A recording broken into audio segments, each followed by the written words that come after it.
आज Doubtnut app download करें। Doubtnut पर अपने सभी गणित, रसायन विज्ञान, भौतिक विज्ञान और जीव विज्ञान के डाउट्स का करो सफाया। बस प्रश्न की फोटो खींचो, एक ही प्रश्न को क्रॉप करो और तुरंत वीडियो सोल्यूशन पाओ। अभी डाउनलोड करें। नमस्कार दोस्तों, हमारा प्रश्न है लॉरेंज बल की दिशा ज्ञात कीजिए यदि y अक्ष के अधीन चुंबकीय क्षेत्र में A प्रोटॉन तथा B इलेक्ट्रॉन x अक्ष के अनुदिश गतिमान हो। मतलब क्या बोला गया है, यह बोला गया है हमें कि हमें y अक्ष के अधीन चुंबकीय क्षेत्र में, मतलब मान लीजिए यह मेरी y अक्ष है, यह मेरी x अक्ष है, तो y अक्ष के अनुदिश कौन गति कर रहा है, y अक्ष में कौन, प्रोटॉन, और हमारा जो एक्स अक्ष में है कौन है, इलेक्ट्रॉन। ठीक है, तो हमें क्या करना है, इनकी दिशा ज्ञात करना है, किसके अनुसार, लॉरेंज बल की दिशा के अनुसार। मतलब यहाँ पे प्रोटॉन है, यहाँ पर हमारा कौन है, इलेक्ट्रॉन है, तो लॉरेंज बल के अनुसार हमें क्या करना है, इन दोनों की दिशा ज्ञात करना है। तो लॉरेंज का बल क्या होता है, लॉरेंज बल के अनुसार, जो लॉरेंज बल के अनुसार क्या होता है हमारे पास में, हमें पता है कि जो किसी भी आवेश पे लगने वाला बल क्या होता है, q v b sine theta, या फिर इसको मैं अगर सदिशों के रूप में लिखूं तो सदिशों के रूप में क्या हो जाएगा, दिशा और परिणाम के रूप में v क्रॉस b। ठीक है, तो क्या होता है, हम इसको लिख सकते हैं v क्रॉस b या फिर i क्रॉस j, और हमें क्या परिणामी क्या याद करनी है, परिणामी हमें कौन सी याद करनी है, k कैप। तो हम लोग परिणामी याद करने के लिए जो हम क्या करते हैं, हमारे पास में एक नियम होता है, हमारे पास में नियम है, और हमारे पास में नियम है जो लॉरेंज बल की दिशा को,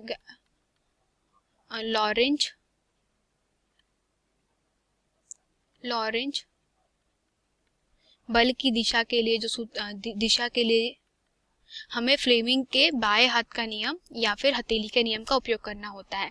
तो जैसे कि दोस्तों हमारा जो प्रोटॉन है वह कहाँ पे है, y अक्ष के अनुदिश है। ठीक है, और y अक्ष के अधीन क्या है हमारे पास में, यहाँ पे y अक्ष के जो अधीन है हमारे पास में यहाँ पे चुंबकीय क्षेत्र,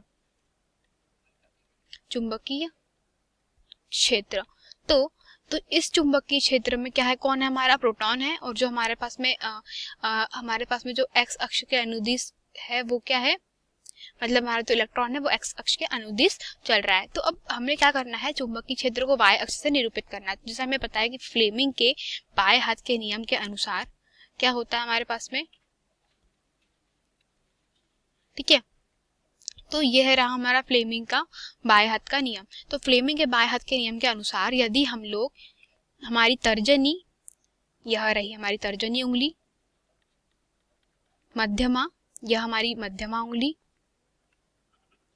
मध्यमा, अगर हम लोग जैसे यहाँ पे क्या मतलब तर्जनी पे क्या दिखा रहे हैं, हम लोग चुंबकीय क्षेत्र को दर्शा रहे हैं। तो जैसे कि मेरा यह को मान लीजिए यह y अक्ष होगी मेरी b वाली, और यह क्या होगी x अक्ष, जिसमें मेरा कौन है, इलेक्ट्रॉन है। देखिए इलेक्ट्रॉन मेरा कौन सा है, x अक्ष के अनुदिश है, और y पर मेरा क्या है, प्रोटॉन है। तो इस नियम के अनुसार क्या हो जाएगा मेरे पास में कि जो बल की दिशा होगी वह कैसी होगी, अंगूठे की दिशा में दर्शाई जाएगी। अगर मैं मान लीजिए इसको खड़ा कर दूं, मतलब इसको मैंने y अक्ष मान ली और इसको मैंने क्या मान ली, x अक्ष मान ली, तो इन दोनों के परिणामी, मतलब हमारा जो प्रोटॉन है वो कहाँ पर है, प्रोटॉन हमारा y पर है, तो इसकी जो परिणामी दिशा क्या होगी, वह अंगूठे की दिशा में होगी, अर्थात ऊपर, मतलब ऊपर की ओर। अर्थात मैं इसको चित्र में दर्शाऊं तो यह कैसी हो जाएगी, यह ऐसी पॉजिटिव, मतलब हमारे धनात्मक जेड की तरफ। मतलब जो प्रोटॉन है, पहले का उत्तर क्या होगा, प्रोटॉन की जो दिशा है वह कैसी रहेगी, अंगूठे के लंबवत, मतलब वह रहेगी धनात्मक z अक्ष पे। ठीक है, और जो दूसरा है, अब हमारे पास में क्या बोला है कि इलेक्ट्रॉन x अक्ष के अनुदिश गतिमान है। तो क्या हो जाएगा, x अक्ष के अनुदिश गतिमान है, तो हमें पता है कि फ्लेम, यह हमने कौन सा, लॉरेंज बल की दिशा के लिए हमने कौन सा नियम लगाया था, यह हमारा था फ्लेमिंग के बाएं हाथ का नियम। ठीक है, फ्लेमिंग का बाएं हाथ का नियम। अब क्या हो जाएगा हमारे पास में, अब हमारे पास में यहाँ पे हमारा जो आवेशित कण है, इलेक्ट्रॉन है, वह कहाँ रखा हुआ है, वह है हमारा x अक्ष पे। और हम जैसे कि हम लोग इसको और जो हमारा जो हमारा इलेक्ट्रॉन है वह कैसा कण है, ऋणावेशित कण है। कैसा, ऋणावेशित कण है। तो अब ऋणावेशित कण के लिए हम लोग क्या कर सकते हैं, हम लोग फ्लेमिंग के कौन से हम लोग दाहिने हाथ की हथेली के नियम का उपयोग कर सकते हैं। दाहिने हाथ की हथेली के नियम से, अब क्या हो जाएगा दाहिने हाथ की हथेली के नियम से, देखिए दोस्तों,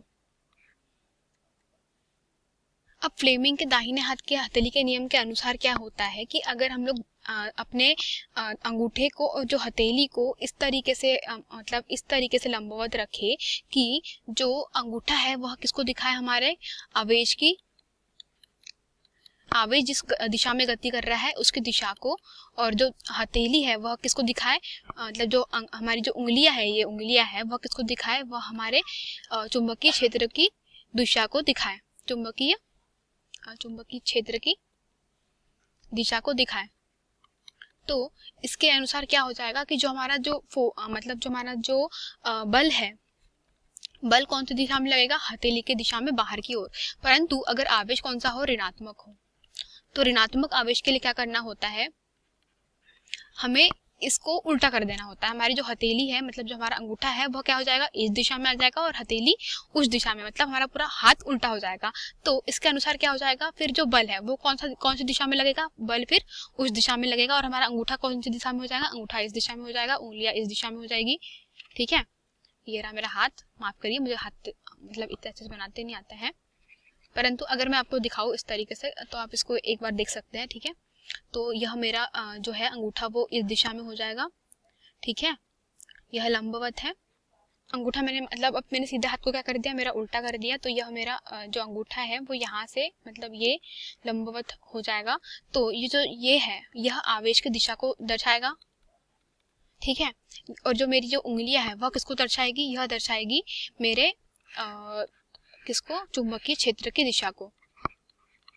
तो जो लगने वाला बल है वो कैसा हो जाएगा, ये इस दिशा में हो जाएगा। ठीक है, क्योंकि यह मेरा ऋणात्मक आवेश है। तो जो अंगूठा होता है वह क्या करता है, आवेश की विपरीत दिशा को प्रदर्शित करता है, और बल होता है वह हथेली से बाहर की ओर ही लगता है। तो हम लोग कह सकते हैं कि अब यह कौन सी दिशा में जा रहा है, जो हमारा जो ऋणावेशित कण है वह ऋणावेशित कण हमारा इस दिशा में जाता है, मतलब ऋणात्मक z अक्ष पर। ठीक है, तो इसका उत्तर क्या होगा हमारा, ऋणात्मक z अक्ष पर। धन्यवाद दोस्तों। कक्षा 6वीं से 12वीं से लेकर नीट, IIT, JEE वो एडवांस के लेवल तक 1 करोड़ से ज्यादा छात्रों का भरोसा। आज ही डाउनलोड करें डाउटनेट ऐप या व्हाट्सएप करें अपने सारे डाउट्स 8400 400 400 पर।